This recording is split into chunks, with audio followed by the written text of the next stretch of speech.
Assalamualaikum warahmatullahi wabarakatuh. Para pemirsa yang dirahmati Allah, melalui kesempatan ini, sebelum saya menyampaikan uraian-uraian tentang hikmah tentang bulan puasa, tentang puasa Ramadan, akan saya perkenalkan, nama saya Haji Bujang Atikila, selaku Ketua Tanfidiyah MPCNU Kecamatan Randodongkal.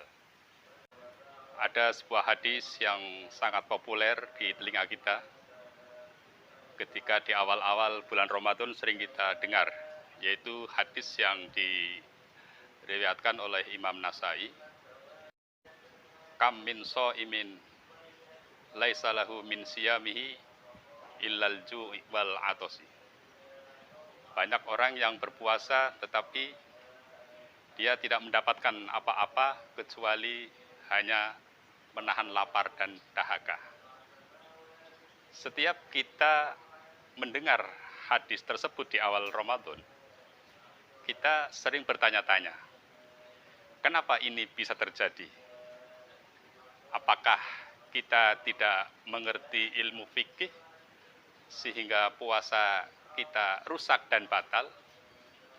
Atau memang fikih itu tidak bisa menjawab persoalan ini karena fikih kita telah terkontaminasi oleh kepentingan manusia? Wallahu a'lam. Pemirsa yang dirahmati Allah, ibadah puasa adalah ibadah totalitas. Ibadah yang tidak hanya sekedar menahan lapar dan dahaga saja. Kalau orang berpuasa hanya sekedar menahan lapar dan dahaga, mungkin anak-anak juga bisa. Walaupun mereka sifatnya hanya berlatih. Tetapi substansi ibadah puasa itu sendiri adalah ibadah dalam pengertian totalitas seluruh organ tubuh kita manusia. Mulai dari organ pembersihan hati, mensucikan hati, yaitu dari sifat-sifat penyakit hati, sifat-sifat mungkin dendam, dengki, hasut, iri, dan sebagainya. Juga kita harus berpuasa atau memuasakan diri dengan organ tubuh kita yang lain, termasuk mungkin mata kita, telinga kita, mulut kita, tangan kita, kaki kita.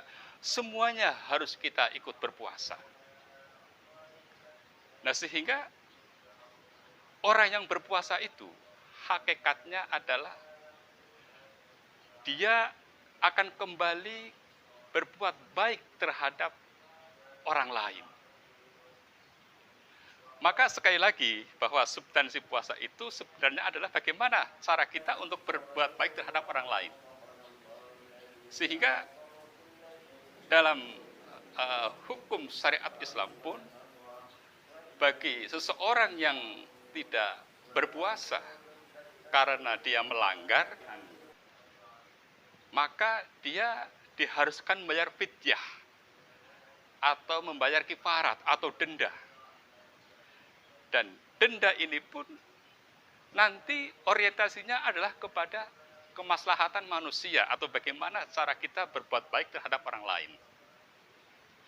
Nah, satu misal, denda atau fidyah orang yang tidak berpuasa karena dia melanggar. Misalnya yang populer sering kita mendengar adalah suami istri yang berkumpul pada siang hari. Ini jelas pelanggaran yang sangat berat. Maka fidyahnya atau dendanya itu adalah dalam Al-Quran Al-Baqarah menjelaskan bisyamin syahroini mutatabi'aini. Dia harus berpuasa 2 bulan berturut-turut. Ini arti dari mutatabi'aini, berturut-turut. yaitu sekitar 60 hari. Nah, pengertian mutatabi'ain ini 60 hari, kalau dia sudah mendapat berpuasa 59 hari kok dia tidak berpuasa, terhenti, maka dia harus mengulangi dari nol kembali. Artinya yang 59 hari itu adalah gagal atau gugur dengan sendirinya. Nah, itu berat. Atau alternatif yang kedua adalah itkun rokobatin, atau dia harus memerdekakan seorang hamba sahaya. Kenapa kok memerdekakan hamba sahaya? Ini di samping waktu itu zaman jahiliyah Rasulullah ingin membebaskan perbudakan yang telah diterapkan oleh bangsa jahiliyah, maka caranya satu-satunya jalan, caranya adalah agar denda itu membebaskan seorang budak atau seorang hamba sahaya. Nah, berapa itu harganya?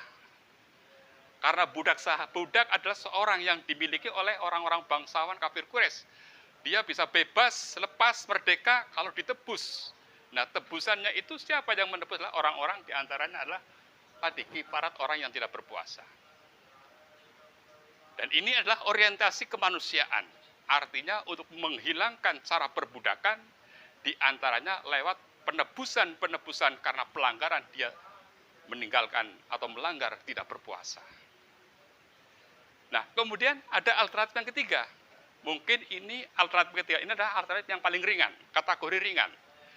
Dan ini tidak dikategorikan sebagai orang yang suami istri yang berkumpul pada siang hari saja, tetapi kepada mungkin orang yang betul-betul tidak mampu berpuasa karena udzur. Mungkin lansia atau sudah udzur, sudah linglung, sudah tua sama sekali, sehingga kalau dia mampu, maka dia diperbolehkan oleh syariat untuk tidak berpuasa.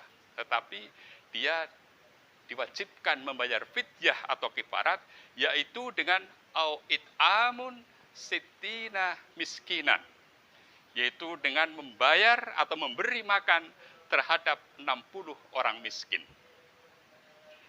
Nah, jadi berbagai melihat kifarat-kifarat atau denda-denda ini, orang yang tidak berpuasa, baik itu yang dibenarkan oleh syariat karena tadi udzur atau karena pelanggaran, ini dendanya, fidyahnya, atau kifaratnya kembali kepada bentuk kemanusiaan. Padahal puasa itu adalah ibadah mahdhah, artinya mahdhah itu ibadah khusus, hubungan manusia dengan Allah Subhanahu wa taala. Tetapi ketika mereka tidak berpuasa, dendanya, kifaratnya untuk menebus tidak berpuasanya itu adalah bagaimana dia harus memelihara orang fakir miskin atau orang lain. Nah, melihat dari ini, para pemirsa yang dirahmati Allah, akan ingin saya sampaikan, ingin saya katakan bahwa sebenarnya orang yang berpuasa, jika orang berpuasa itu betul-betul memenuhi syariat, dengan kebenaran syariat, maka secara otomatis dia akan memiliki nilai kesalehan sosial yang sangat tinggi.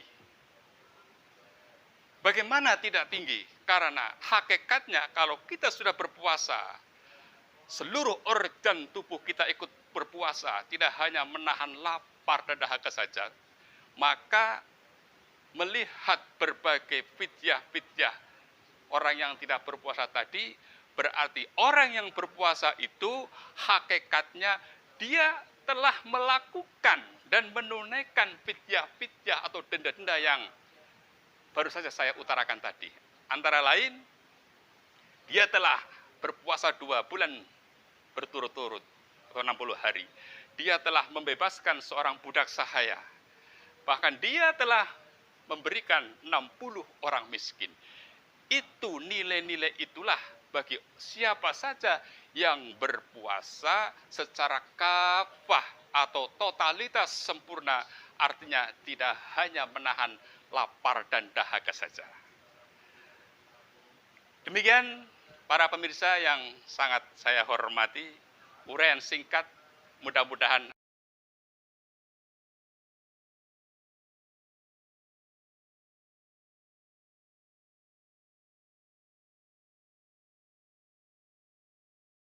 wabarakatuh.